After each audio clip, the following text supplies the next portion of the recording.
Weapons or no weapons? No weapons. No, just fisticuffs? These weapons. Oh, yeah.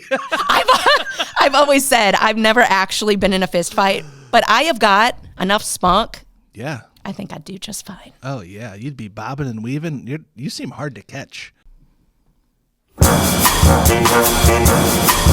Folks get all twisted up thinking practice is preparation for something else. For enlightenment. For peace. For knowing. But what if practice ain't the path to the thing? What if practice is the thing? This is conversations about showing up, about falling down and getting back up, about the ordinary miracle of just continuing. Welcome to the Unqualified Yogi podcast, where the only moment that matters is this one, and this one, and this one, and maybe that one.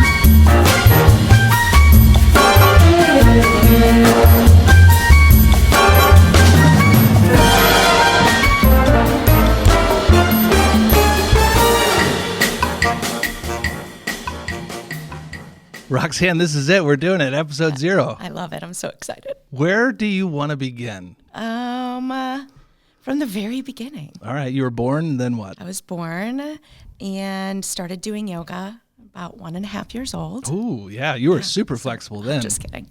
We don't have to start that early. When did you start? I started yoga when my first child, my daughter, was born in 1999. I was a runner. No, that's not true. I was running to try to lose baby weight. And then I started doing yoga from a VHS tape. Rodney Yee VHS. Rodney Yee. Where? Do you know who that is? No. How did you? But I really don't know anyone. He's classic. The videotape was him doing yoga on a rock by the ocean with the waves. There was an AM cassette VHS and a PM. And I would do the AM after my run. And then I started loving it. I haven't always had a great relationship with my body. And I was running as a way of kind of beating myself up. And I loved that in doing yoga, I would finish and be like, wow, my body's amazing. It can do great things. And so it became a loving relationship with myself. Does anyone have a great relationship with their body? You name one person who's like, my relationship with my body's great. You're correct. I do not know anyone. Right? Yeah. It's a struggle. It is. All right. So how did you acquire this VHS yoga tape? Probably at a garage sale. A Goodwill. Okay. You're perusing, I peruse second-handing, thrifting, alleys, and VHS. I like to look through books. I don't look through a VHS anymore because I don't even have a VCR anymore. I'm going to get you a VCR. I had one for a long time. My kids would attest to the story that when I got divorced from their dad, I did not want a TV. So I kept this small little TV and a little VCR in a closet that on special occasions, we would pull it out and watch like The Goonies or one of the best movies ever. E.T. Yeah. Well, yeah. All right. Mm-hmm. Did you rewind the yoga tape when you were done with it, or did you rewind it the next time before you started? I don't remember. Oh, okay. I don't remember what happened yesterday. All right. So, who's this teacher? He's a white guy. Rodney Yee. No, he is an Asian man. All right. He's very handsome. Still teaching? Do not know that information. Have not looked him up in quite some time. All right, we're gonna look up where Rodney is. Let's do that. Yeah. All right. So, what kind of yoga was it? I would say it was hatha yoga, just holding poses and breathing, being in your body. And what effect did it have on your life? It got me to quit. I quit running at that point and just focused on the yoga. And then I found a yoga class at the YMCA in Carondelet that I went to twice a week. Did you need to quit yet running? Because I feel like I didn't like it. No, well, no one likes it. Some people say they like it. They're lying. Yeah. There's two types of people in the world. They say it's like meditation for them, that they get into a flow. It's not me, but yeah, I hate running. Whenever I've been into it in a few different periods of my life, and when I've gotten into it, I have a little bit of an addictive personality, and so when I'm doing something that I like, I can go all out. Mm-hmm. And I was running like in the mornings, I'd run a few miles, and then on my lunch break, I'd run home and run and then home shower. to run. I wouldn't actually run home. I'd drive home to run, take a shower, and then go back to work. How long you running? It's just like that adrenaline was a rush. So why'd you quit? Like, what did you hate about it? It's too high of a rush. Too high of a rush. I run hyper to begin with. I need more grounding practices. I believe that's called sprinting. I am a hyper individual as it is. I don't need anything to jack me up. All right. Yeah. Okay. I need to get grounded. Okay, so I like to get jacked up, but it doesn't usually work long term. I've never seen you jacked up. Because I do yoga and meditate. I see a very one side of Roxanne in yoga class, and it's not jacked up. I said to somebody, a student, it's jacked down. Like it is jacked down. I'm jacked down. I like Jack it. down that would be your CIA name. I like it. I'm jacked down. Yes. I was talking to a student. It was probably 6 months ago, and I mentioned something like, I think I might have like undiagnosed ADHD. Like that is how I operate when I am not, and I am not saying that is a loose comparison, but if I am not doing yoga and meditating, I will spin in circles, and it is very challenging. Okay, so you started doing this VHS. How often would you do it, and what results did you get from it? I did it every day, and every morning I would wake up. I had a baby, so I was awake all the time anyway. And I just loved the way it made me feel, both physically. It wasn't so much that I was worried about taking off the baby weight anymore. It was that I was learning to be okay with me as I was. And I liked the way that felt. And he was teaching this in that VHS too? He didn't talk about that kind of stuff. It was just how I do felt. This pose. It was just do that. And okay. This is 26 years ago, so my memory is very loose on it. I don't remember. We need to find. I don't either. I need to find this tape and watch it, and I'll probably have some flashbacks. Maybe it's in one of your journals. No. I burned those journals. I told you that. That was 26 years ago. You did tell me right before we started recording.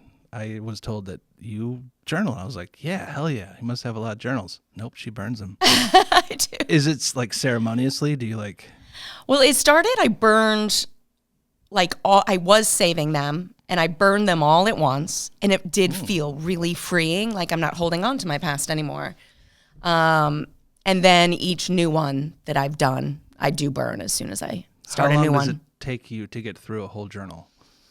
Well, I'll be honest, this is journal/notebook. That's usually how I do it. Ooh, that's thick. I thought that was a book. No, it's like a journal/notebook, and I started this a month ago.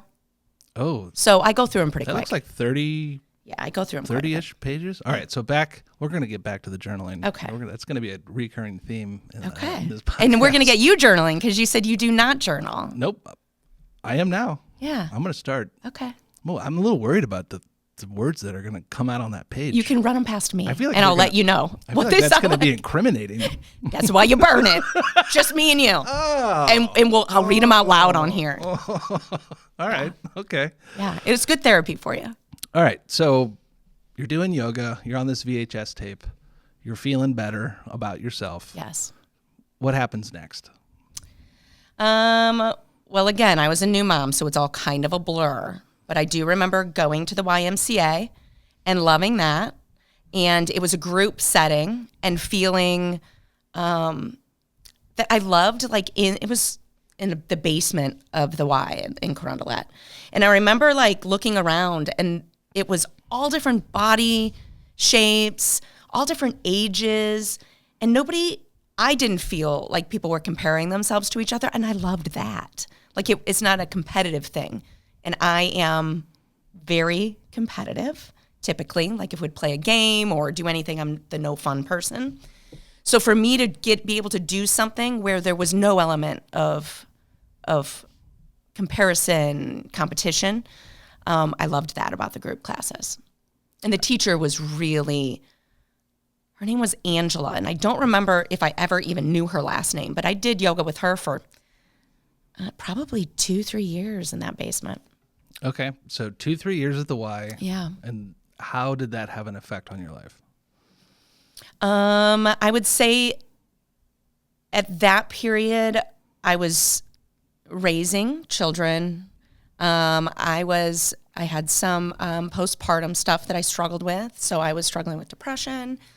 I was just not in a great time of my life. It was towards the end of my marriage, my first marriage. And so I feel like it just gave me a touch point. I won't say that it was like some magical pill that I took and made everything great, which is what we're talking about here. Yeah. But Wait, did you bring magical pills? I don't have any. Oh, no. Sorry. Sorry. Only downers, not jack uppers, though. Yeah. Jack down. Jack down. And so, I think it just gave me a touching point for me to check in with myself and just not be crazy, really, for a couple hours a week. Not feel crazy. But then the rest, you were super pretty crazy. Close to it. Maybe I had a couple hours afterwards. Okay.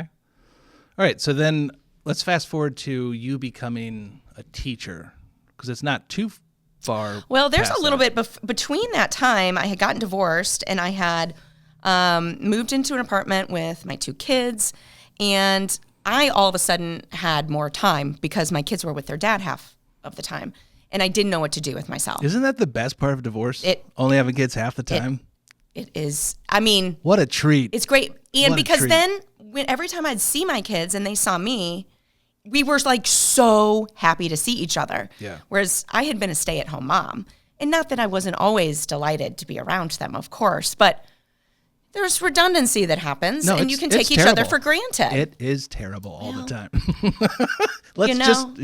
I did not hate being a parent. I loved it. I didn't hate it either, but all the 24/7, all the time. It was a good break. I was able to maintain my own individuality. And so that's what I found a yoga studio. I went to this little market over on Morgan Ford in South City, and there was a flyer up about a new studio that was opening on Kings Highway.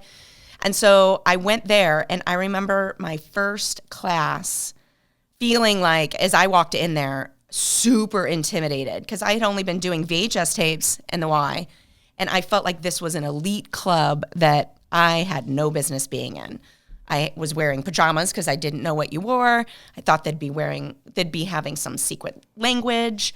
Let's also backtrack. You're going to hear me sometimes say my R's as W's. I worked very hard in speech therapy. I haven't caught that one. I just did. Didn't catch it. When I get tired or when I get excited, it slips out. So in case you hear it. I used to not be able to say my R's. I did a lot of speech therapy to say my R's. So. Except Roxanne. Yeah. But it'd be like Wabbit, waiting. Yeah. That's adorable. It's adorable when you're younger. Did you get made fun of not a lot? in just my family. That's the mark of a good family. Right. Right.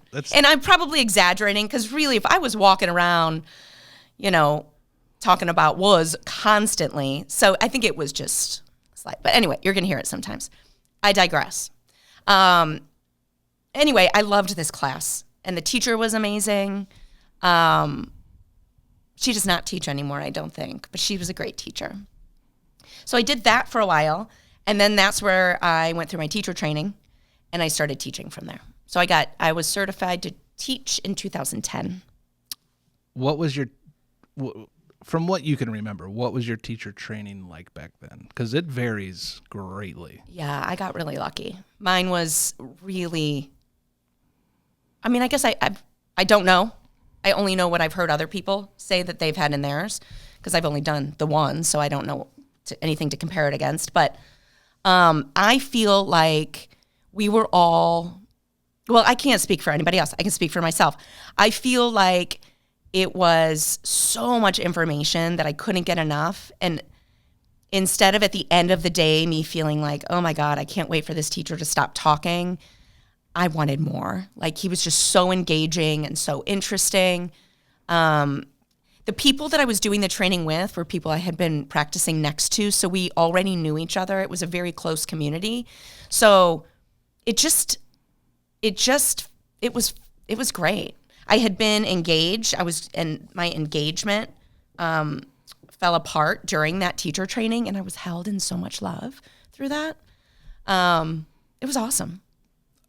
I remember early on in one of your classes, you flipped us all around on our backs with our feet facing not towards the teacher. And I could be wrong, but I remember you maybe mentioning that your teacher or a teacher taught you that your feet should never be facing towards the techer. That's right. So did I remember that correctly? That's how I was taught. All right, what's the story behind that? Is in India. I mean, it just, and in a lot of cultures, you don't point your feet towards people. Yeah. It's just a sign of disrespect. Yeah, I don't like feet. Yeah. Get them away from me. There you go. Point them in the other direction, sir. I don't mind feet. I'm not going to say I love them because there's a whole thing around that, but I don't mind them at all. It's okay. This is a safe space. You could be a foot person. I'm not a foot person. You could be a foot person on this podcast I'm not. if you want to. I love to share little interesting tidbits about myself. Yeah. I used to be super paranoid about my feet. And as a yoga teacher, it's so funny that I do this now, that I walk around barefoot constantly. But I didn't start wearing open-toed. I stopped in high school. I had people make fun of my toes. I have like a big toes, and hammerhead toes is what Hammerhead toes. A friend called them. Just the big toe? Both of them. We were floating in the It's pool. called a big toe for a reason. She said, "Look at your hammerhead toes." And so then I would mention it to people, like, my friend said that and they'd be like, "Oh, you do got some big toes." And I started becoming so I just stopped wearing I always wore closed-toed shoes until I had, kids, and that was the least of my worries anymore. But now I'm barefoot all the time. No one actually has good-looking feet. There are some good-looking feet. What makes a good-looking foot? Just, I feel like evenly proportioned, What if that middle toe is longer than the big toe? It all does mean something. What does it mean? If you look at it, I don't know because I haven't looked it up, but prosperity. It's like if your second toe's longer, you're more intelligent or something like You're that. going to have 3 wives. Right. I think that's what it means. Oh. Is that how you know that because you've looked that up? No, I just made it up. Oh.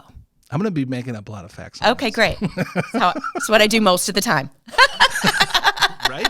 Right out of my ass. This is about questions with wrong answers. That's correct. Let me show you the answer I've been making up for 10 years. What's the right one? So the unqualified yogi, we're going to get back to you teaching, but before we get too far into this podcast, what the hell is the unqualified yogi? What does that mean? Well, I think I'd ask you the same thing. But for me, it was kind of born out of the conversation when you and I were talking that I do feel like sometimes teachers can be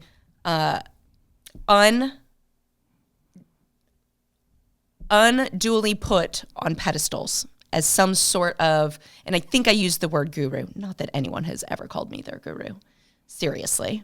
And they might have been joking, but I do think that people tend to think that if you're teaching yoga, especially someone I've been teaching yoga for a long time, that I have it all figured out. And you don't? I am, that is far from the truth. Very far from the truth.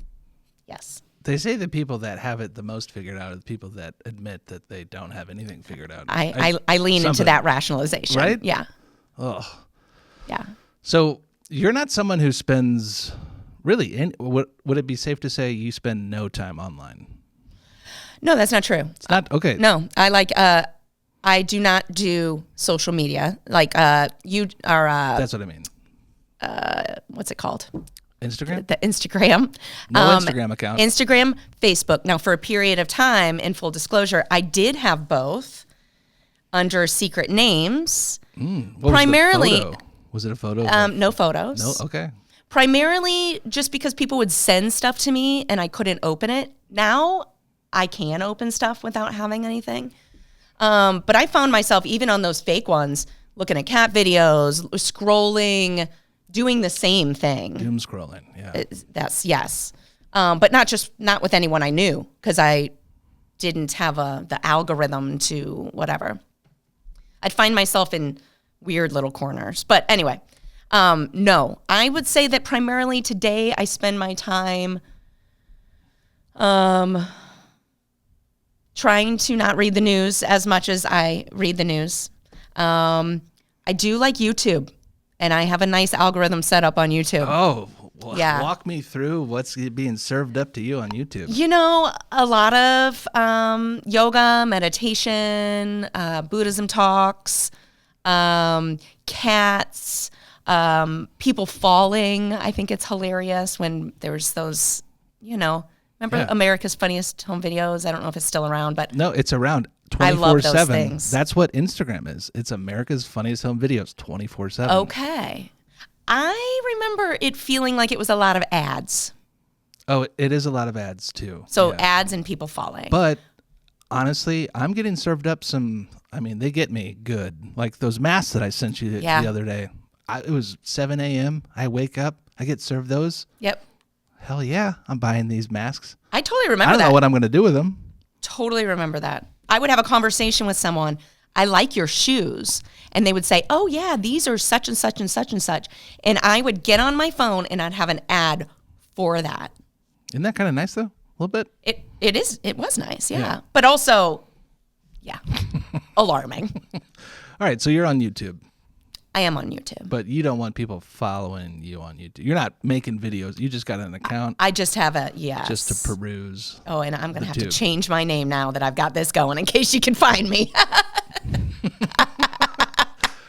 So why not? So you do kind of the opposite of what most teachers, especially at someone at your level, you are anti-promoting yourself, but are my favorite. I'm not going to say you're the absolute best. You're my favorite teacher that I've ever you.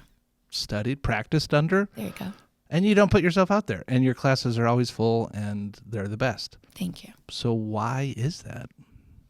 Because I do think that, and this is when we were talking, I said I got a lot of opinions. Here's one of them.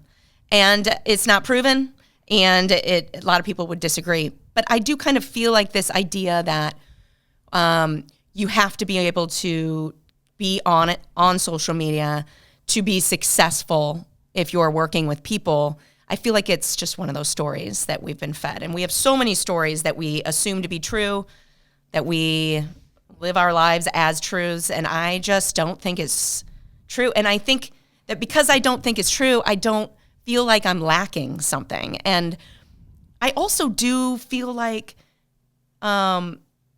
students don't care that I don't have social media. Like, they're there for that hour. They know where to find me, and they find me. And I do think that people who are meant to find my classes. I don't have to go snag them out of their living rooms and out of their beds.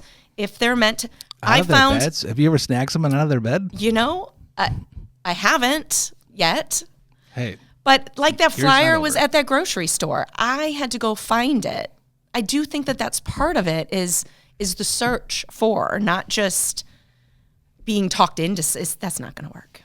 okay, so I've convinced you to do this podcast. Where do you see this going? Like, what are we going to do? Well, with- we've talked with that the we're just going to people? have fun. So Yes. Okay, number one, we're we're just here going to to have fun. Yep. And we're going to just see what happens. We're going to talk to people that we're both interested by, that we both like, and ask them questions, figure out what their questions are that will feed more questions. And really, I'm excited to be able to come from this place where, because I do have people coming to me with questions a lot, that then I have to say, I don't know. Because really, a lot of the questions, if somebody comes to me with a personal thing, they need to go within themselves to find that answer. That's not an answer that I am qualified to give them. Or, like, I know nothing about it. So I think that this is a place where I can really lean into the I don't know that I'm excited about, that I can be really honest in how much I don't know. I'm looking forward to that. What would you say? I look showing my ass. I'm showing my ass here. I don't know about this. Is a kid show, Roxanne. We're Oh, I showing don't think it'll be a kid show. I'm gonna be showing my ass. So, what's the number one question you get after class? Someone comes up to you and you're like, I see this question coming. Is there one? I don't think there is one standard one. So I think it's just different. People used to ask me a lot about their personal lives. You know, like, I'm going through this, and ask me my advice. After my last divorce, nobody's asking me that anymore.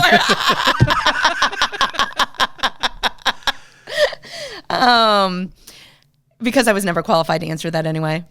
But no, I don't feel that people share their personal lives with me now, which I feel honored when they do. I don't feel like they're asking me, they're just sharing with me, and I can hold space for it. That's an honor.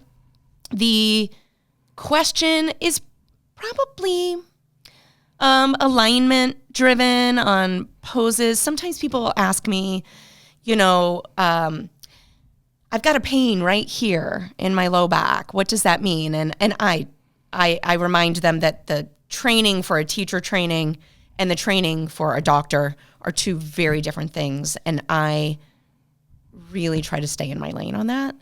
I'm just going to preface this by saying anyone who comes up and asks me questions, most of the time I cannot answer. I will share people with my experience. People will say, like, people have asked about meditation. I think it's something that people are more interested in, especially in these times. And they'll ask, like, how did you get started, or what do you do? And I'll share with them my experience in that I, in the past, have done a very just kind of loosey-goosey meditation. Like, I sit wherever I can, and even if it's just for 5 minutes. So I just share my experience. I wouldn't say there's one question. When you meditate, what is going through your head? All of the stuff that's been waiting to be seen. Oh. You know, instead of distracting myself with whatever it is I'm doing, like right now we're talking, we're doing this, there's a bunch of other stuff rumbling around in my head that I just don't have the opportunity to pay attention to right now.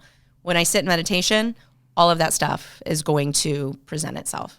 Okay, so you're not trying to quiet the mind. You're letting the thoughts that have been bottled up release.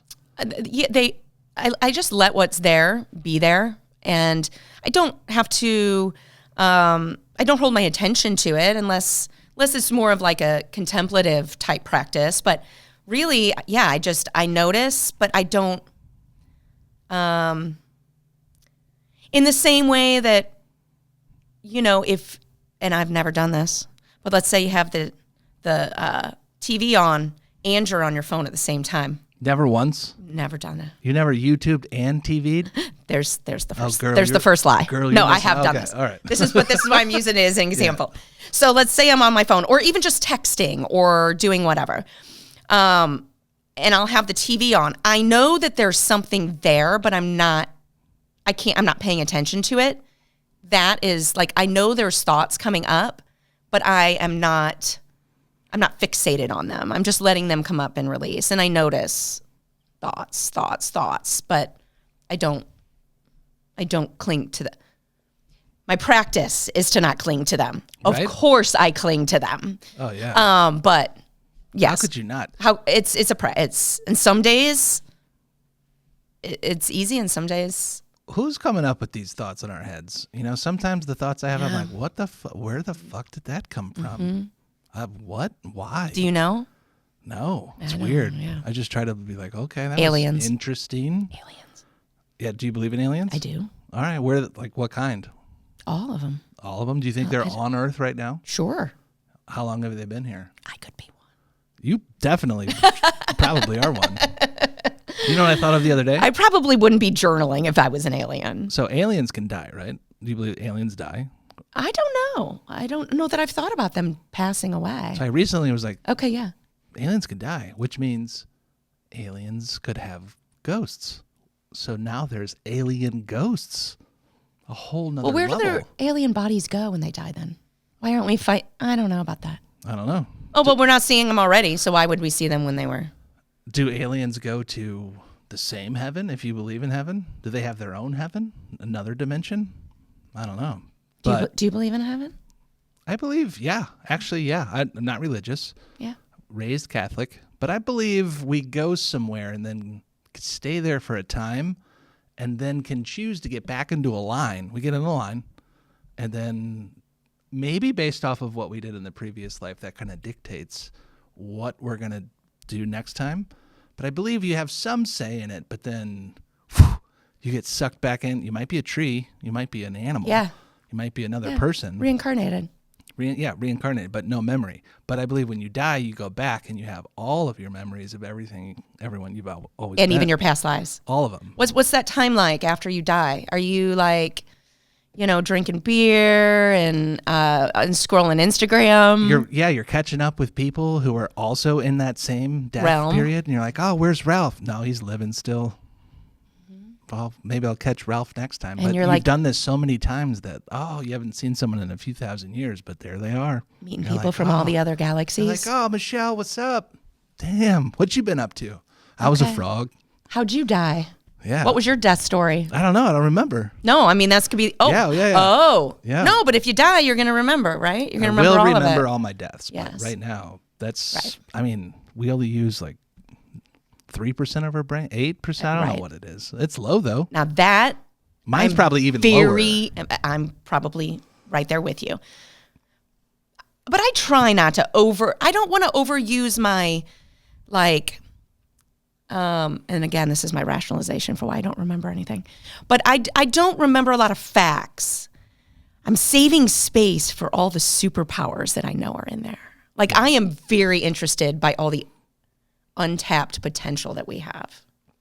Yeah. I'm very interested in that. Which I believe can be unlocked through certain plant medicines, Unlocked, like... Changing the way your brain thinks. Sure. Yes. Unlocking... I mean, if you've ever done any sort of hallucinogen, boy, oh boy, do you have some fun thoughts there. Yeah. And you're like, I got to fucking figure it out. And a lot of the times you wake up, you're like, damn it, what was that? Yeah. What was that feeling? Journal. That's why you journal. I can't even look at my hands at that point. No, the journals. I've actually tried I think on several things. And then I look at it the next day and I was like, I think I remember that. It doesn't make a lot of sense, but I do try to jot down because, you have those things like, this is why I did this today, for this realization. And often it's a perspective shift for me. Instead of me just seeing it from my limited view, I'm able to see it from a bunch of different views. Yeah. And that is powerful. Yeah. So we've put on the website that this is going to be about yoga, Buddhism, meditation. Plant medicine is up there as one of the nouns. How do you see that going? Who do you think we can get on here to talk about that? What's the benefit of I already have some talking about people that I have lined up, or that I would like to have lined up. I have ideas. I just think that it's something that a lot of people are curious about now. I do have one friend in particular, and when she hears this, she'll know that I'm talking about her, but I'm not going to name her name right now, but I'm going to ask her to be on when we're talking about this.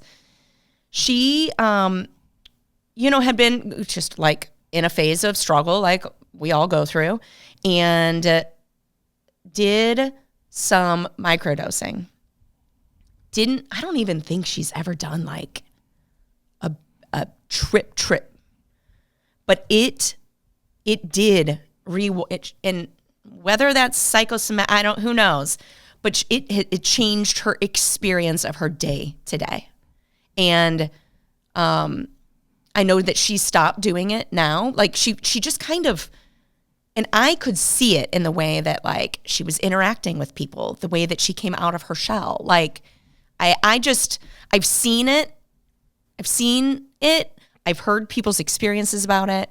I've had experiences that I'm very comfortable sharing. And I don't know. You said that you've had a couple experiences, one or two? I would say one or two would be... I know. Million. There's been a good amount. But I want to go back to microdosing. Yeah. I'm finding in talking with people, a lot of people are saying, yeah, I microdosed. We went out. And I'm like, okay, so how much did you take? What was your microdose? They're like, oh, it was like 3/4 of a gram or a gram. I'm like, that isn't microdosing. Right. That is taking a small amount of a trip, Mm-hmm. probably just enough to like make you feel really good and relaxed, and probably for some people, a lot of anxiety can happen at that level. But a true microdose, in my opinion, and I've talked to a lot of people. You about don't even this, feel it. it's got to be like half of a tenth of a gram, so like 0.05, 0.07. This also depends on the intensity of the mushrooms. So if you buy actually like the fruit, you can get a testing strips, boil a little bit, put a little testing strip in there, and it says on this like scale of, all right, these are super potent, so maybe even less than that. But you can buy, empty capsules on Amazon that they, put real drugs in. You can also get a really good scale, $20. So if you want to do it correctly, weigh it out, actually be intentional about it. But a true microdose shouldn't change. It might make you just not as depressed or like feeling like chill. shit. It might be the similar feeling of like half of a Xanax. Well, and I don't think that the microdosing that I've done and that I have seen, it was to where like you could take it and go about your day. There's you should be able to go to work. Absolutely, there's no shift. Yeah. Immediate. Yeah. But over time, and there's been science has proven like it can rewire those pathways. Yeah. Michael Pollan's book, How to Change Your Mind. Psilocybin is, I think, one of the 5 drugs he explores and talks about. They also have they turned it into a documentary Netflix series, so you can watch that as well. But the book is phenomenal, and psilocybin is a big part of it. And I think they touch on microdosing. It's like 3 or 4 days on, a few days off, 3 or 4 days on, because you can't take it every day. No, you want to have like, okay, this is and journal about your shifts throughout it. I should hire someone to like journal for me, like follow me around. What's that called? It's like a Sherpa, but for tripping and journaling. Yeah, there's when authors have somebody who kind of speaks in their voice. Yeah. Some sort of co-pilot. That's right. Just document You'd be like, what I'm doing. jot that down. Document and don't judge. That's all right. That's right. I love that. Yes, but psychedelics for sure can change, it basically changes the neural pathways. I don't know what I'm talking about behind saying that, but it will literally make you feel different by changing the way your brain works. When were you first introduced to them? High school. Yeah. Yeah, big time. Oh, and I remember being in like, what form? Just eating dried fruit. Like, I think the first time we did it took 3.5, like a whole eighth. Okay. Holy, my God.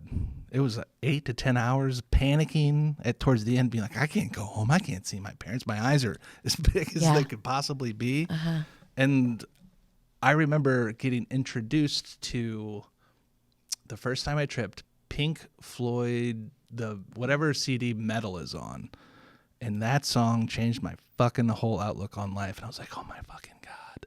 It was so good. Magic. It's like magic. It's a good song. It's not my favorite Pink Floyd song, but holy cow, did that change my whole outlook on everything. And I think coming out of that, I just took life a little less seriously, Yes. And then every time it's more of a perspective shift. Yes. Like, what are we doing? Why are we taking shit so seriously? It's really not that serious. No. No.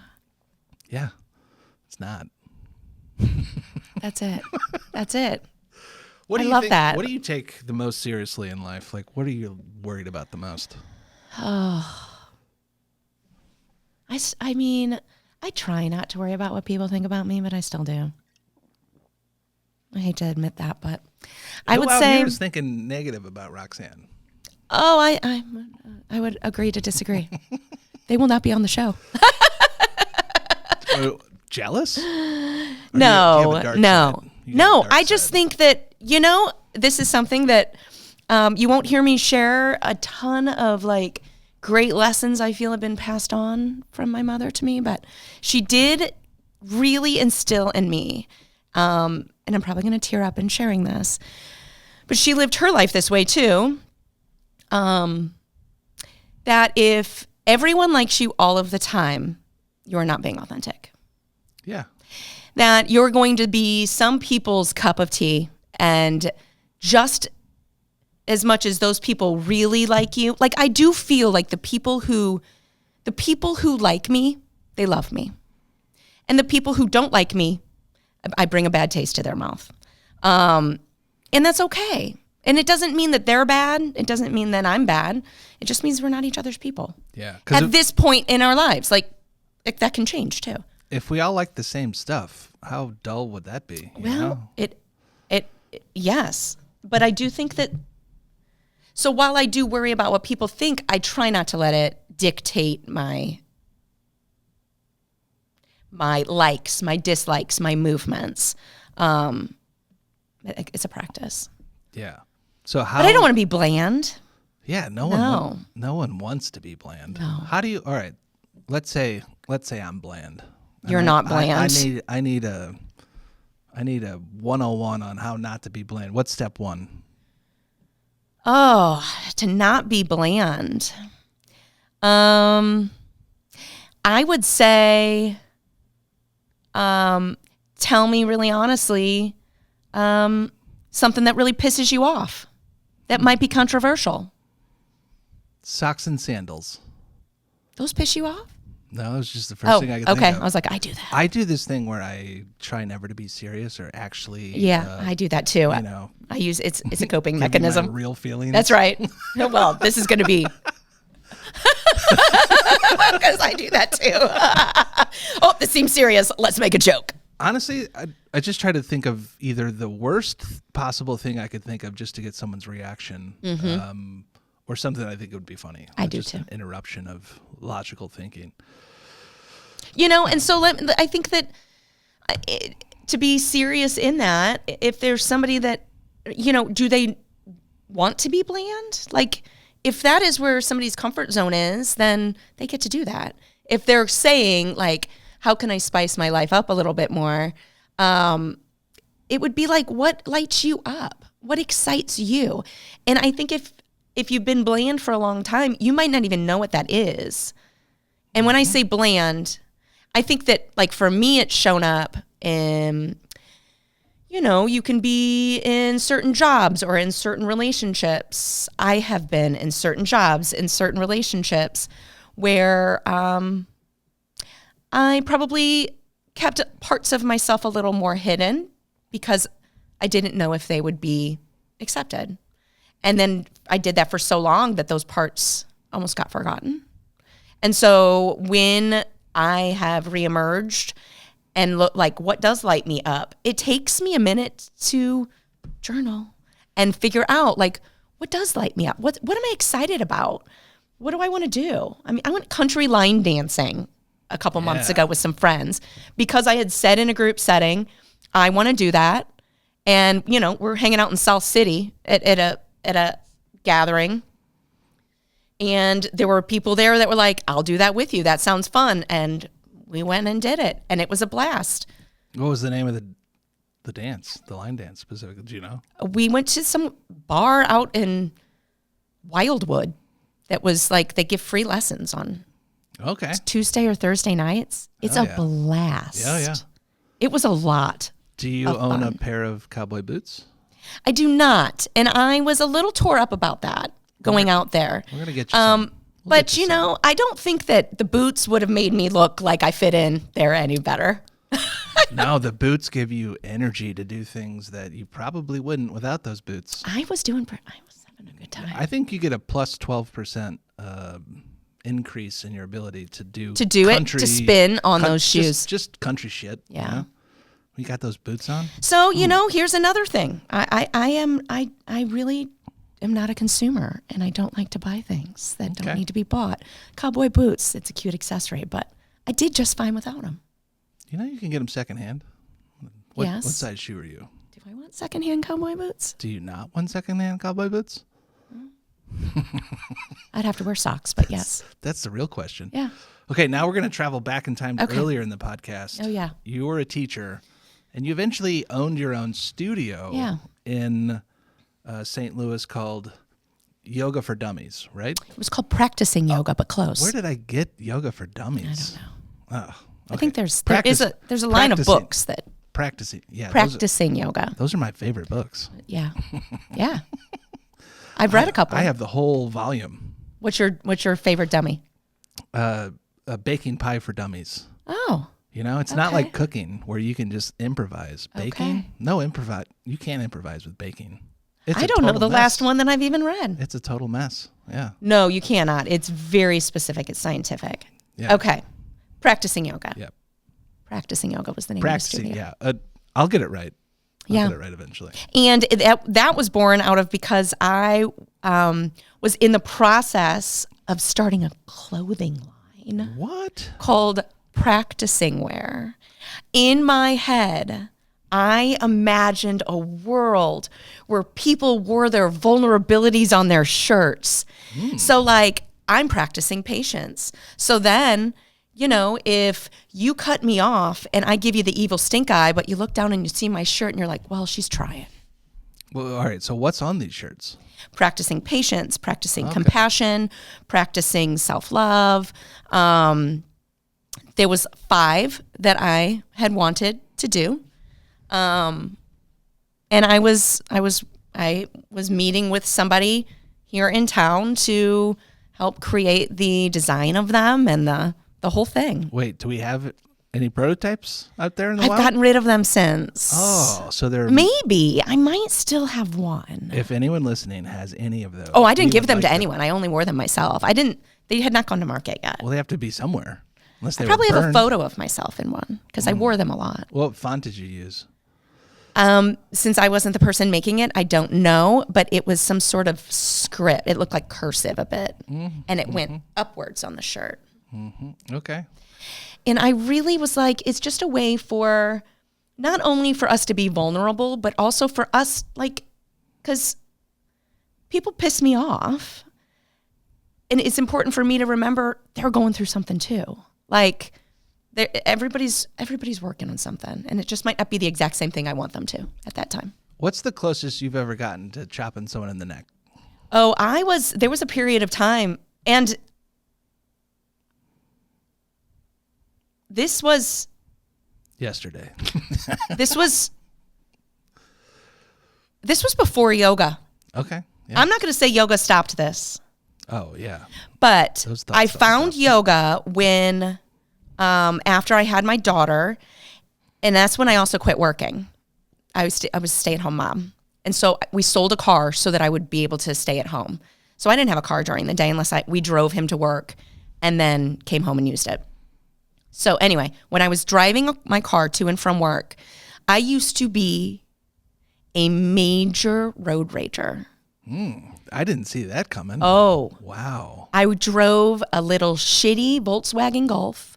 The floor was like rusted out when it would rain, and I'd drive. My feet would water would come up through the floor. Anyway, if there'd be like some Mercedes behind me riding my ass, I'd slam on my brakes. And I'd be like, hit me. Yeah. This car Mama does needs a new not care. car. Mama needs a new car. It's you're going to be the one that's. Yeah. I You know, they am got embarrassed to say this, but at one point, and now granted, this is 26 years ago, so it's a long time. I pulled over on the side of the highway. I was ready to beat somebody down. Yeah. Weapons or no weapons? I know weapons. No. Oh, just fisticuffs? These weapons. Oh, yeah. I've always said I've never actually been in a fist fight, but I have got enough spunk. Yeah. I think I'd do just fine. Oh, yeah. You'd be bobbing and weaving. You seem hard to catch. That person did not pull over, Yeah. and I am grateful. That's the universe looking out for me. Do you have bumper stickers on that car? You a bumper sticker person or none? I am a bumper sticker person. All right. And yeah, I probably did have bumper stickers on my car. I don't remember what they were, but I'm sure that they were there. It was, like I said, it was before my bumper stickers right now. I have said this. I have less bumper stickers in this car than I have on past ones. On past ones, I had a lot of like peace, love, blah, blah, blah, blah, blah, blah, blah, blah, blah, all over the back. And I was like, it keeps me honest on the road. Because, Oh, yeah. You don't want somebody with the peace, love, and then giving you the finger Yeah, flying past you. It And keeps you got, me honest. You got your brass knuckles. Yeah. They pull up next to you at the light, and you got your brass knuckles. You ever owned a pair of brass knuckles? No, I have not. Ooh. All right, add it to the list. Just, I'm gonna but get you a some roll of cowboy quarters boots, does the same thing. Cowboy boots and some brass knuckles. Yeah. Ooh.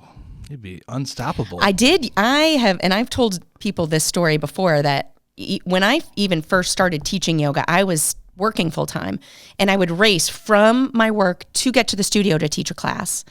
And I would be zipping down Kings Highway, in and out of traffic, in and out of traffic. I knew that there were going to be students waiting there. I was running, I had to change clothes, and I knew that I would give the finger to some people or scream "fuck you" out the car window. And I would be like, please don't let it be a student. Please don't let it be a student. Could you imagine? Yeah. Like going to take your first yoga class ever. Yeah. And having like some crazy woman screaming at you, and then that's your yoga teacher. That's a good bit for some sort of series, you know. Well, some it's skit. my life. Ooh. Have you ever thought about writing a Yes. show or No, not a show, but a book, yes. have you started? I've started several. I lose Ooh. interest. We've talked about, I lose interest in things very quickly. Maybe a little Adderall, add that to the list?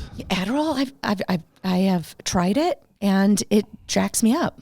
I don't like to be jacked up. You're jacked down. So I think that people have said if Adderall does that, that means that you don't have ADHD, I think. Because it does. It gives me an edge. I become very sharp, and like I get lost with the trees of your story rather than the big picture. Oh, yeah. Okay. All right. So practicing yoga. How did you start this yoga studio? And towards the end, it was very successful. So give me like the whole rundown of how did you come up with the idea, get the lease, start the studio? What were the early days like? Run me through the whole thing. Yeah. So I was teaching, and at the time I was teaching at 4 or 5 different studios around town. And so I had students that were following me. Oh, I do hear him barking a little bit. No, he'll be all right. Okay. He'll chill out. All right. He's got road rage too. Does you know he? What? Yeah, big time road rage. Really? What's that? His rage is for people on bicycles. He thinks they're man dogs. You Oh, know? he wants to get them. Yeah, there's someone on a bicycle going by, or another dog. You know. Can you control him well on a leash? Yeah. Oh, Okay. Yeah. I put the choker. You collar. put that. Yeah, Yeah, that does it. He's a big dog. He's beautiful. I know. Okay. So, well, you let me know if you need to take care of him. I'll take him out of the audio. Just a little magic. Oh, well, it doesn't matter. I don't think that. It's I'm gonna- real life. I'm gonna change it to my dad yelling. Right? What are you doing down there in that basement? Are you doing mushrooms again? Oh, talk about rage. Talk about rage. Was your room in the basement too? No, it was Oh, upstairs. okay. It was upstairs. But my dad's road rage was something. Mine else. as well. Woo. Mine as well. Vietnam and he vet. would have a couple few cans of beer between his legs in the process too. Yeah, and a pistol under the seat. My dad did not have that I knew of. Yeah. Oh, all right. Anyway, Okay.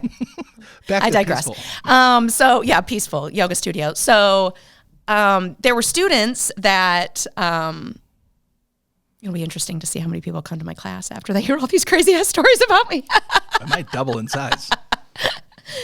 I used to do the worm in class. What? Yes. Why did that stop? Well, it was Did a you bust party your trick. chin? Did you bust your chin? I actually have busted my chin doing it. Do you see? I know. I think I've tried it once. I was like, whoa, that was a close call. Yeah. Yeah. So I had students that were following me around. And so they had class cards at different studios. And one student in particular, who was also a friend, I mean, she was awesome. She was an attorney and more confident, accomplished professionally than I was at the time. I was working at, or that I am now too. I was working as an accounts manager and in like bookkeeping, and then I ran the office, and then I was teaching as a side gig, running around town. And she said, what would it take for you to open a studio? And I had people mention that to me before. I was like, I have no interest in opening a studio. And you've asked me different things. Would you be interested in this? And I'm like, no. And when I say no, I'm not getting an Instagram page, and I'm committed to it. I'm stuck on it until I change my mind. But she was like, open a studio. And I was like, no.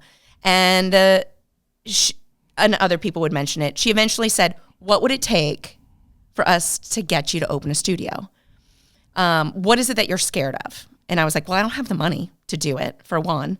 And I don't want to be in the business of it. I like teaching yoga. I like developing the aesthetic of the studio, like all of that. But I didn't have the money, and I just didn't want to do the business part of it. And she said, okay, I'll be the money and I'll be the bad guy. You be the face of the studio. You be in charge of hiring. You do the schedule. You teach, hire, do all of that. And I'll be the one answering emails and all of that. And so she's brilliant, by the way. I haven't talked to her in ages. I need to reach out to her. But she took away all my no's. And so I would be a fool to have said no. So we started looking at spaces. And what I became very apparent is I got really excited. And once we started talking about this, I got really excited about this. It was that same kind of excitement where it was just occupying all my time. I was looking at spaces all the time. And it became apparent that this was a fun side project for her. This was something that I was going to make happen right away. And I realized that as the more that I was doing stuff and I found a space that I liked, I realized I can get a bank to give me a loan. And I had managed a studio in the past. So I knew a little bit about the business, and obviously not the payroll part of it, but I was willing to learn. So I got a good accountant. I got a loan, and I went to her and I said, would your feelings be hurt if I did this on my own now? She's like, I don't care. I just wanted you to have a studio. I was like, okay, you get a lifetime membership. So that's how that happened. Okay. So when it opened, how many did you hire teachers? Was it just you teaching? I hired teachers, and I hired some of my favorite still teachers that I've had. They were my teachers. I hired people that had been my teachers. Kim Wynn taught. Sodender was teaching there. Julie Funky.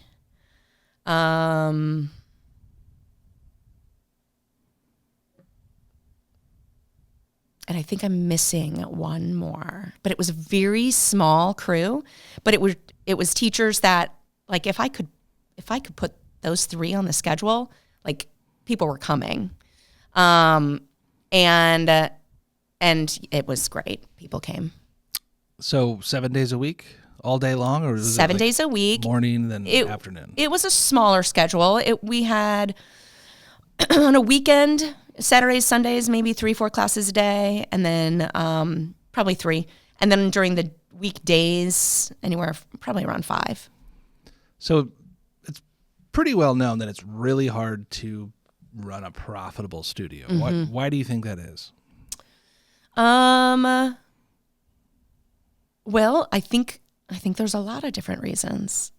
I will say that practicing yoga, PY, was profitable day one. It did not take time. People came. I had very low overhead. My rent was very cheap. I did a lot of the work that we did to make it into a yoga studio. I did it myself. It was not polished. It was not fancy. It felt like home in there, and you could feel the energy in that space. I loved it, but I didn't have internet service in there. I was having people sign in on paper when they got there. Yeah. I mean, I kept it real, which is how I like to do things. That's what this is so different, but I kind of want that now, I think, again, and people didn't care. People don't care. If there was a problem and somebody would show up and whatever, would figure it out later. Like, come do yoga. We'll figure it out later. It wasn't the end of the world. That'd be a good name for a studio. We'll figure it out later. You know? Yeah, it's not a today problem. Wouldn't it be cool? I feel like if I won the lottery, like the big one, a big one, wouldn't it be cool to create just an awesome yoga studio and make it free? Okay, have we talked about this? No. That's my dream. Making a free yoga studio? Donation-based. Oh. But only donation-based. Pay what you can. There was a restaurant in New York. This is when I first thought, this was years ago. There was a restaurant in New York that had a donation-based meals, and they only offered like 3 things a day. But what they found was the people who had money would go and eat there, and they would pay well above what they would normally pay to help provide food for people who didn't. And of course, there were probably people who took advantage of the system and whatever. I, at my heart of hearts, know that is not what the majority of people would do. I would love, that is scary though. And I don't know how you'd pay your teachers. I won the lottery. I have a ton of money. You don't have, yeah. Well, there you go. That's not a problem. That's, do you play the lottery? No. Oh, okay. I think about playing it. Okay.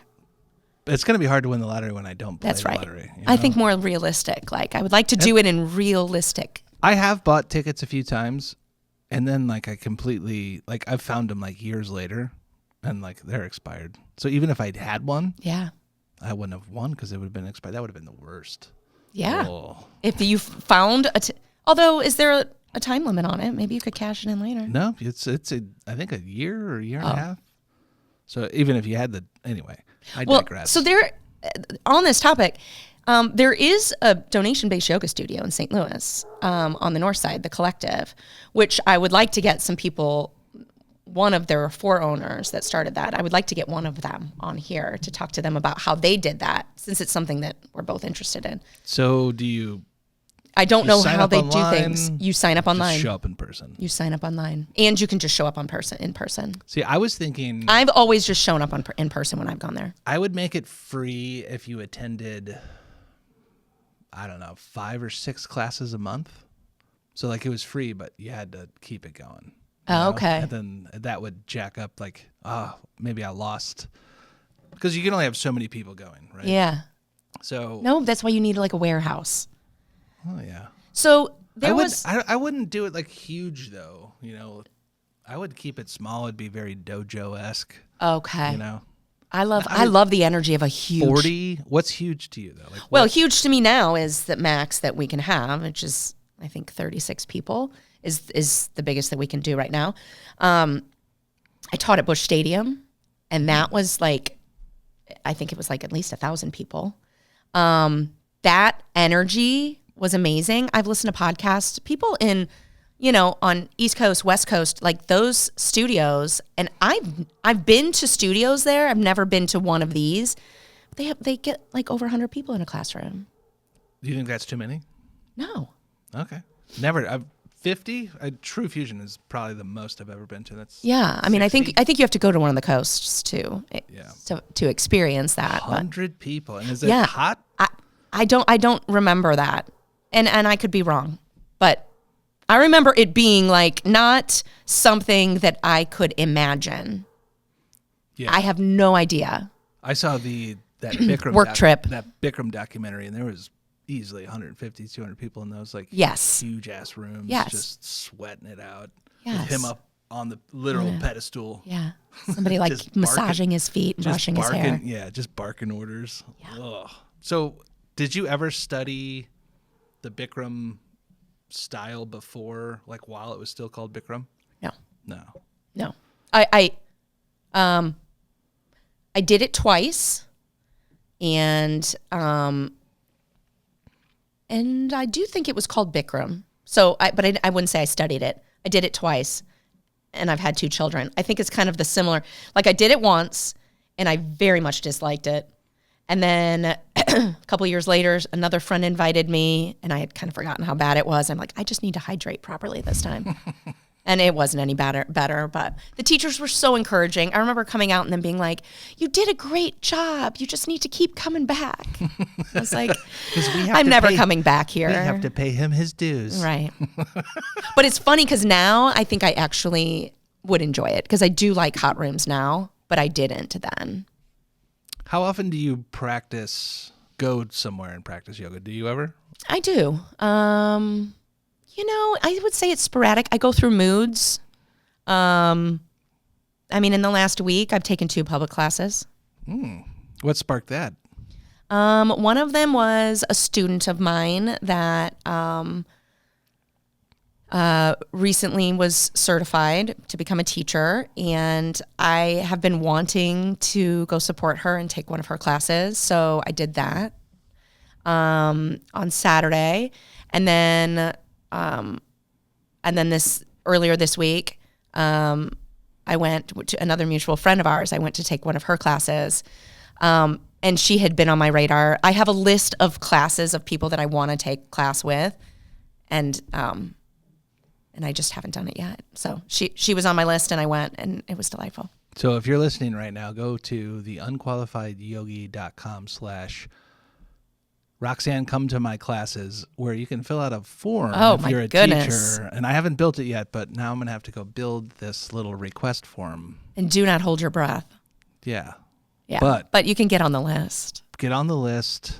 She'll show up under probably like a fake name, Jack Downs. Jack Downs. Yes. Yes. Jack Down. Coupon code Jack Downs for Jack 100%. Down. Yes. Jack Down. So, season 1, we are interviewing. Let's talk about the format. Wait, can I hear a little bit about you?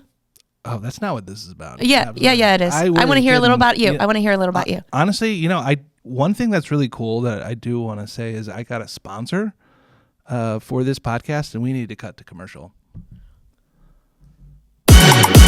Kundalini awakening, spiritual breakthrough, enlightenment, beautiful, transcendent, also expensive. When your third eye opens and you quit your job, divorce your spouse, and move to an ashram, who pays your rent? The Third Eye Insurance Policy. Coverage for when awakening ruins your credit score. Deductible based on how many ayahuasca ceremonies you've attended. Third Eye Insurance. Enlightenment is priceless. Surviving it isn't. Does not cover poor decisions made while following your bliss.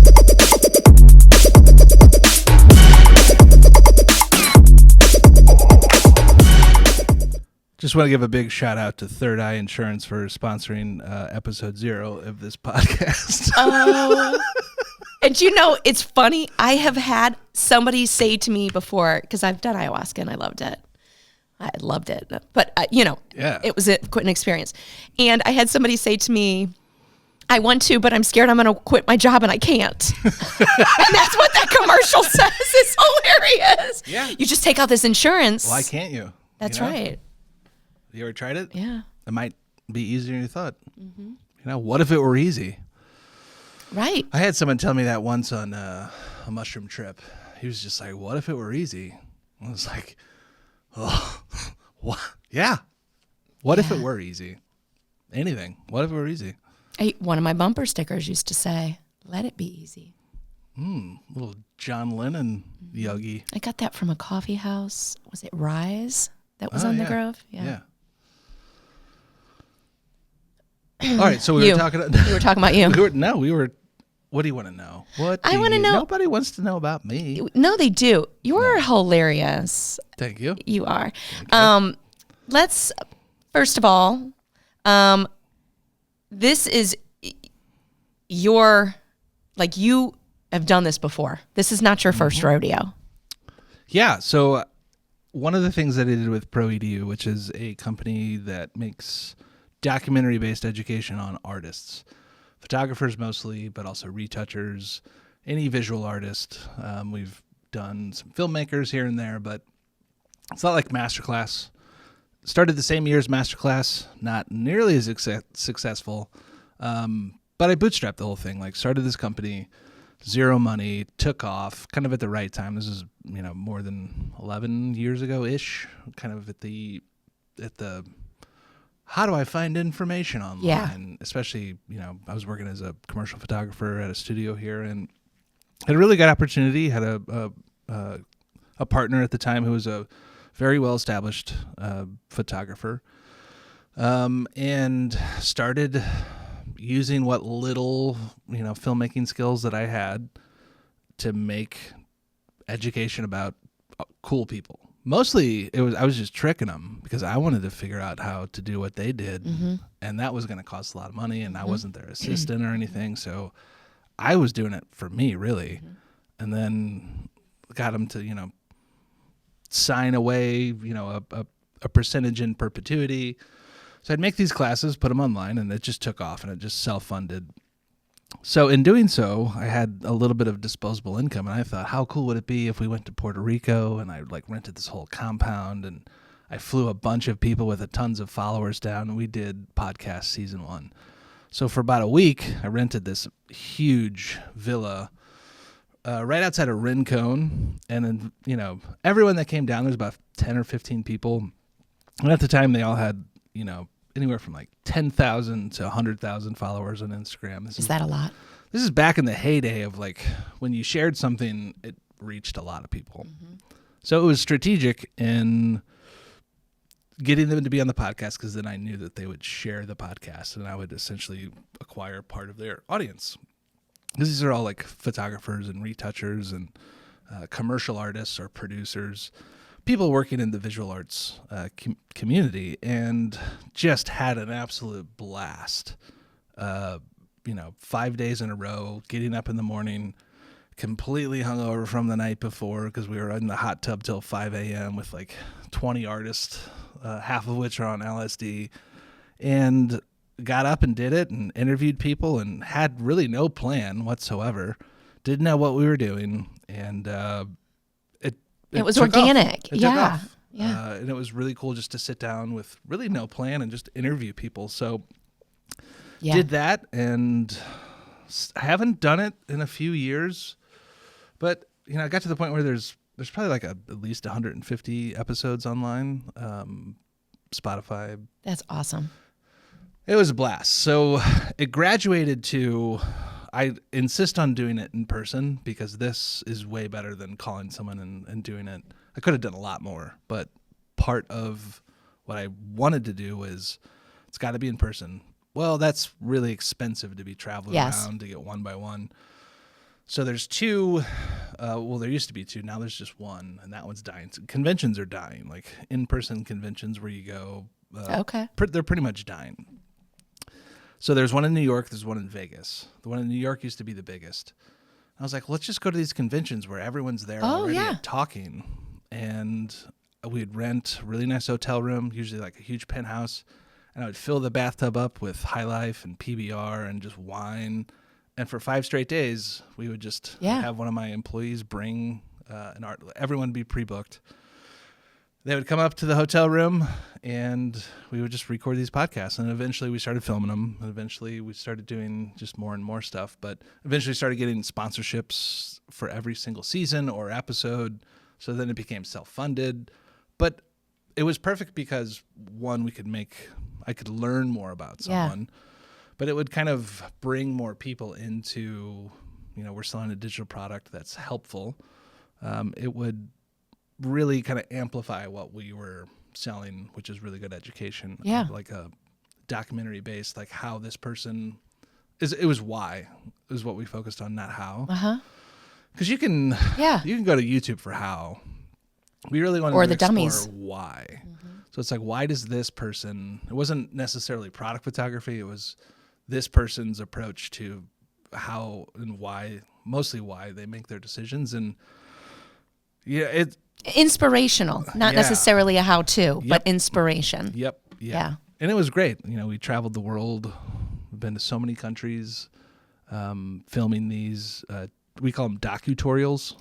Not necessarily a tutorial because it's just kind of nerdy just to be in this is how you do this. Blah, blah, blah, blah, blah. It was no, let's actually fly to one time we produced swimwear and lifestyle with Dixie Dixon, who's a huge Nikon ambassador. She's one of their global ambassadors.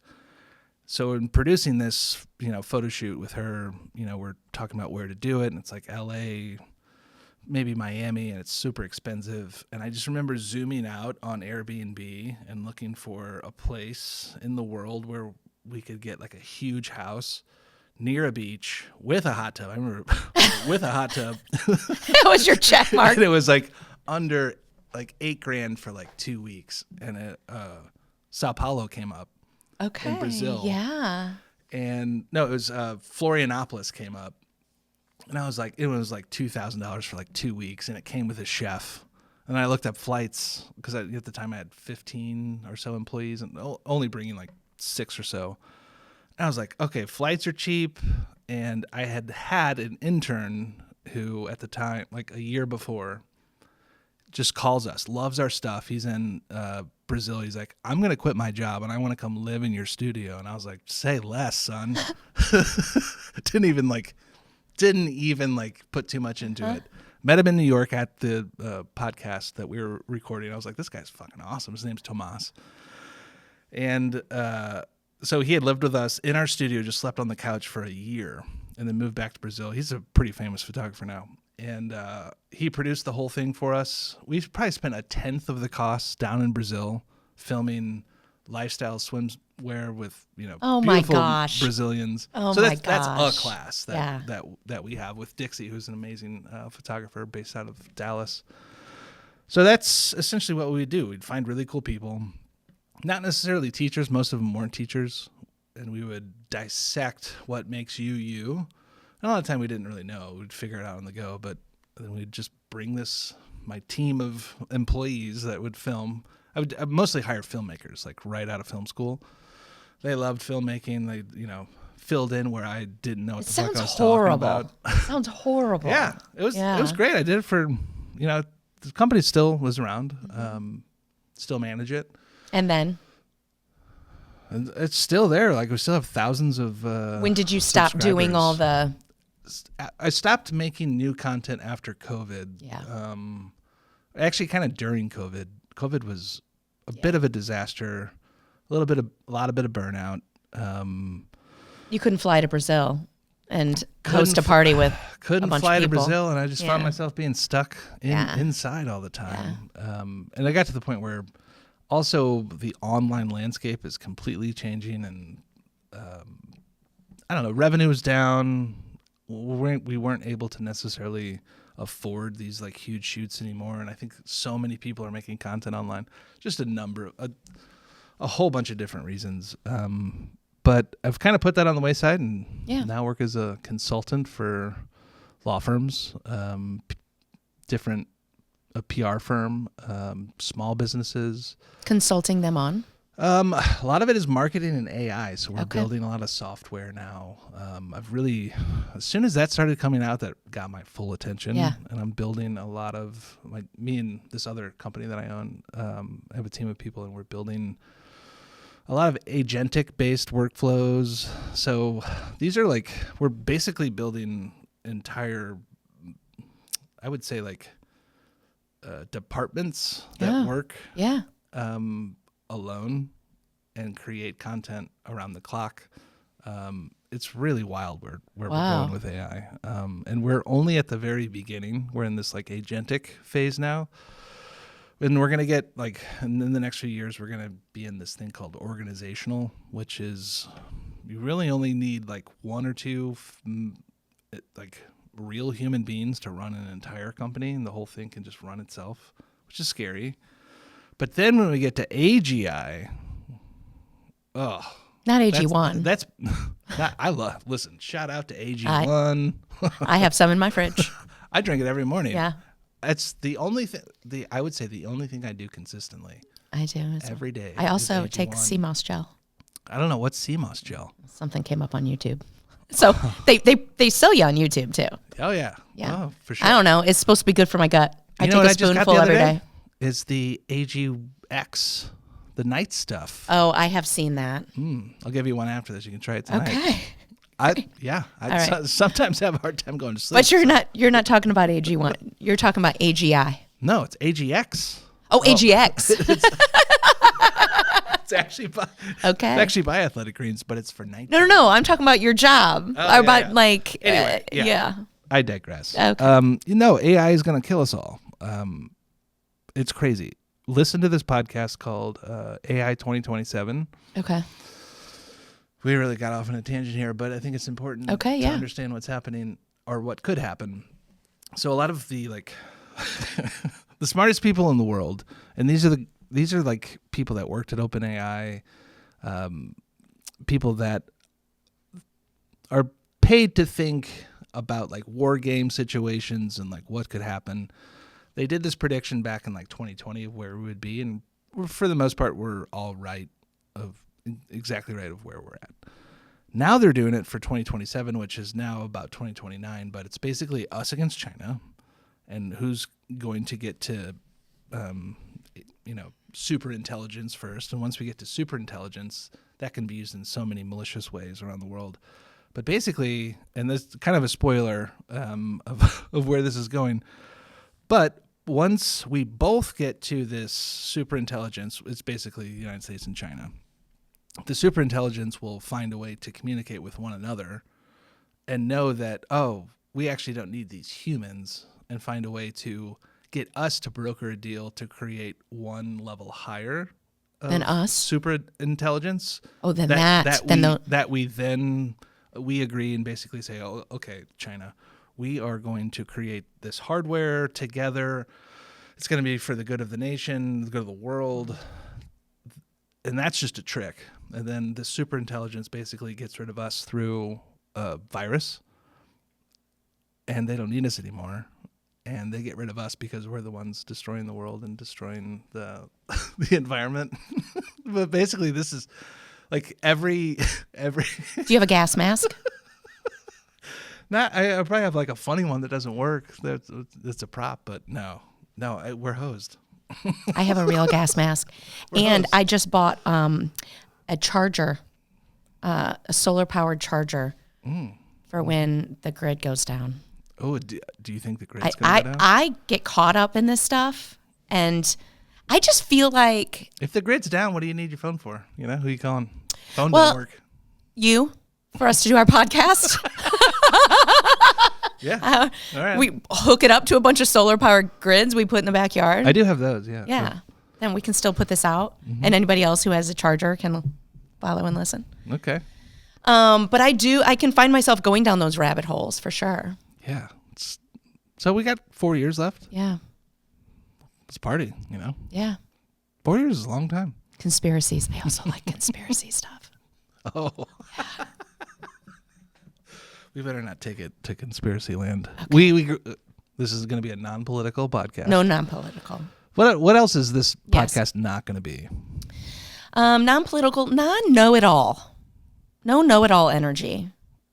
I'll tell you, mainly because I get bored by that. And I don't learn that way. I learn by conversation. And I use the term learn broadly. Like when I hear and learn new stuff, it's like I absorb it. I don't necessarily remember all the details of it, but it's in conversation, not just in a lecture.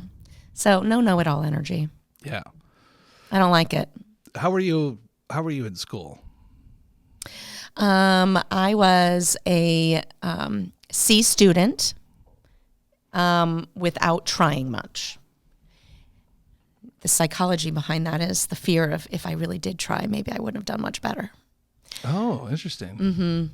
But a C student without trying much. I was very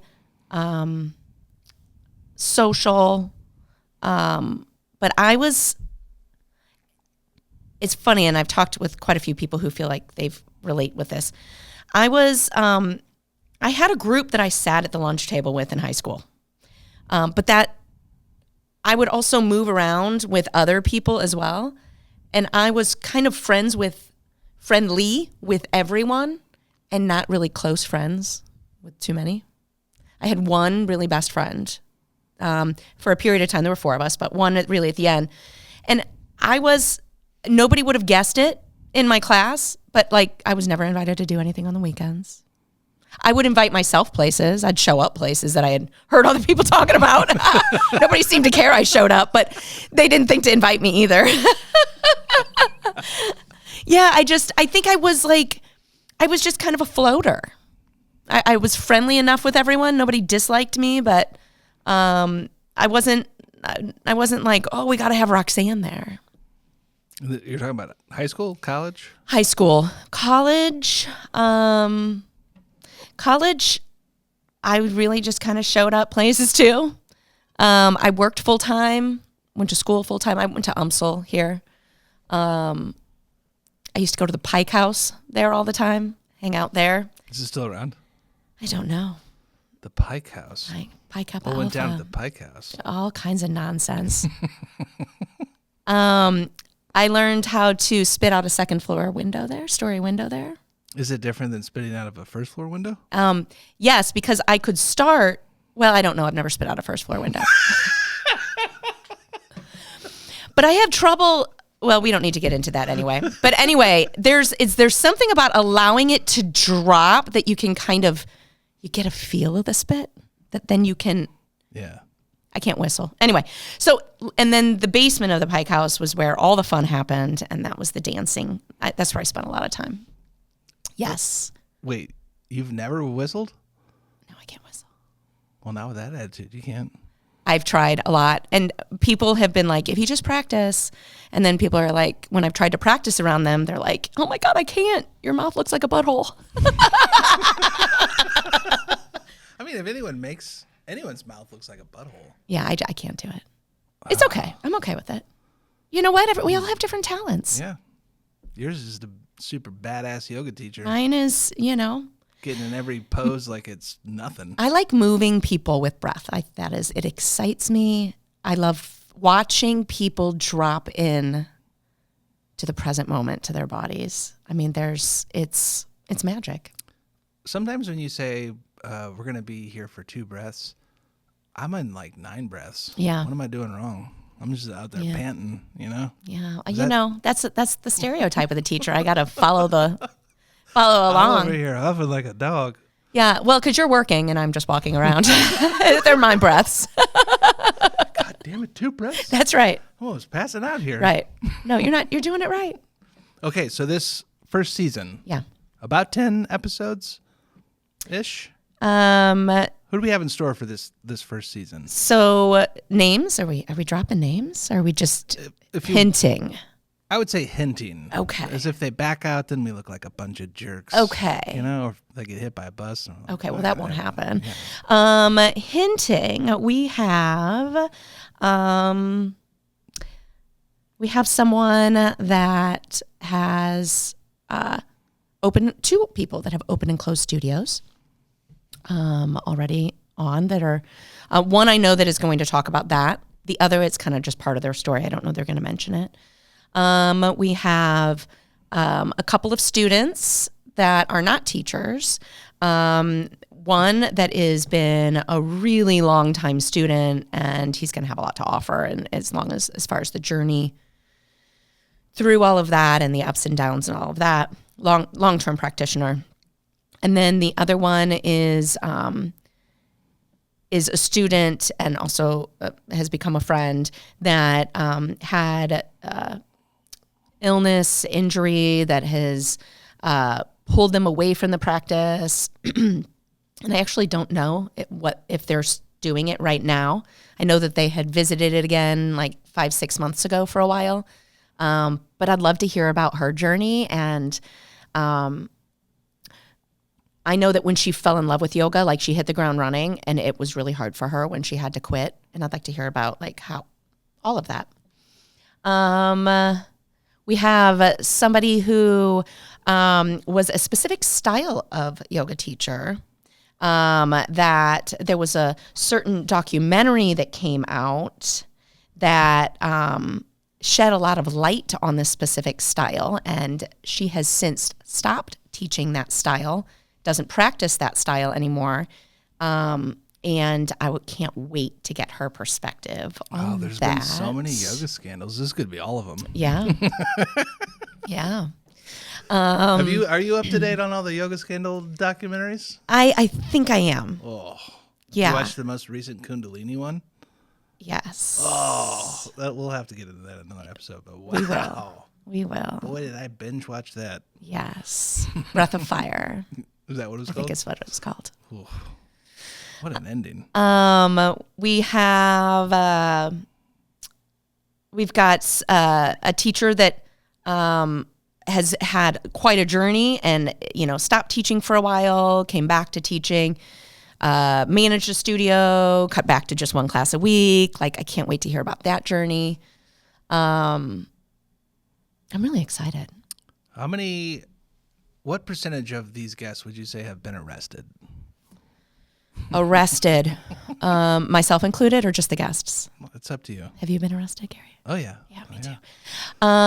Well, if both of us have, let's go for. I'm hoping 50% at least, Oh, I would think higher than that, right? Oh, yeah. Should that be our Say question? less. Let's ask them that when they come on. That's one of the first Have you ever things- been arrested? That's one of the first things I ask in online dating right now. It's great. A lot of people are just like, "Oh yeah." That's a great first question in online Yeah. dating. I'm not like, "Hey, how's your week been?" I'm like, "Hey, when was the last time you were arrested?" That's right. Not a how you doing. You're right? How you doing? What you doing? Yeah. Right. Pick? Yeah. Question mark. Yep.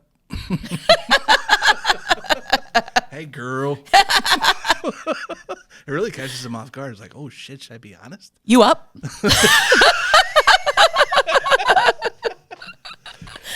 Well, I'm really excited, and I mean, we've hit the 90-minute mark. How long do you think these should be?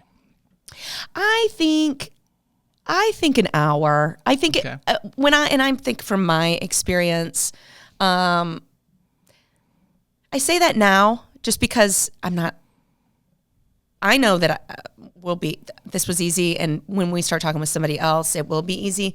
But I don't want people to feel like they have to spend their day listening to an episode. Yeah. And I think an hour is, it's a drive to work, listen to half of it, drive home from work, listen to the other half. Yeah. And hopefully I'm going to be able to cut these down into the bits and pieces. But Yeah. we'll see what happens. What do you think? Honestly, it's so hard. It's so hard to make them less than an hour, especially if the person's interesting. Like, holy shit. That's why a lot of podcasts that are rambling. This isn't necessarily rambling, but it's rambling. Yeah. They're like 2-3 hours long. Like some of the most popular podcasts in the world, 3.5 hours. Yeah. Those people are kind of annoying though too, right? I don't know. They have the biggest podcast in the world. Oh, well, then they're doing something. Yeah. But who knows? Yeah, I We'll think figure it out. No rules, no rules. pressure. And number one rule is we're going to have fun. We're going to have fun. Rule Yes. number 2, we're going to have... What's the rule number 2? I don't know. I was hoping you'd say something. We're going illicit. to learn something new maybe. Yes. Every Every episode. Every episode. Yep. And I'm going to have people call in and leave messages. Okay. So we'll have callers.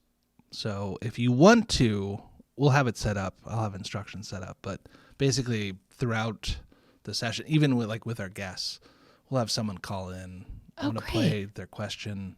We're going to make it dynamic. Interactive. Yeah. I like that. Where are people going to be able to find us?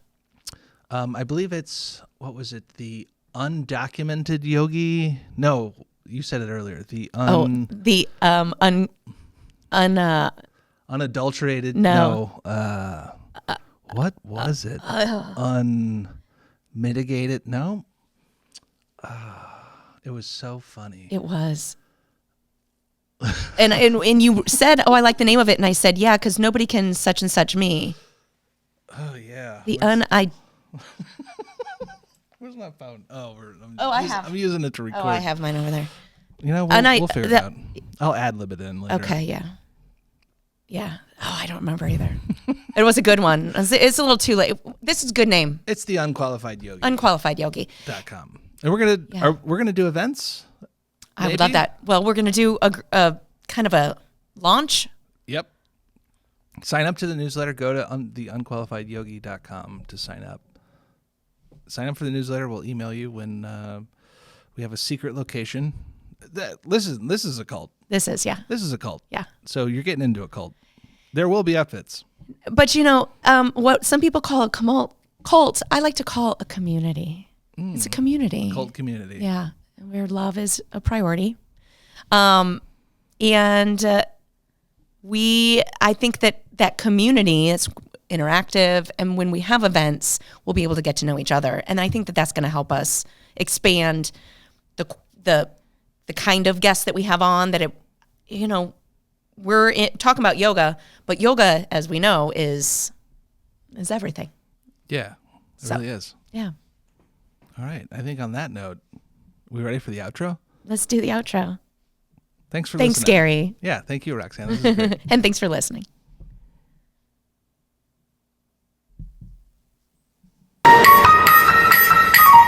And that's where we'll leave it for today. Confucius once said, "To know what you know and what you do not know, that is true knowledge." By that measure, we're geniuses. We definitely know we don't know much. Thanks for spending some time with us here on the Unqualified Yogi podcast. If you're looking for more honest questions and questionable answers, visit theunqualifiedyogi.com. And remember, friends, if you ain't confused, you ain't paying attention.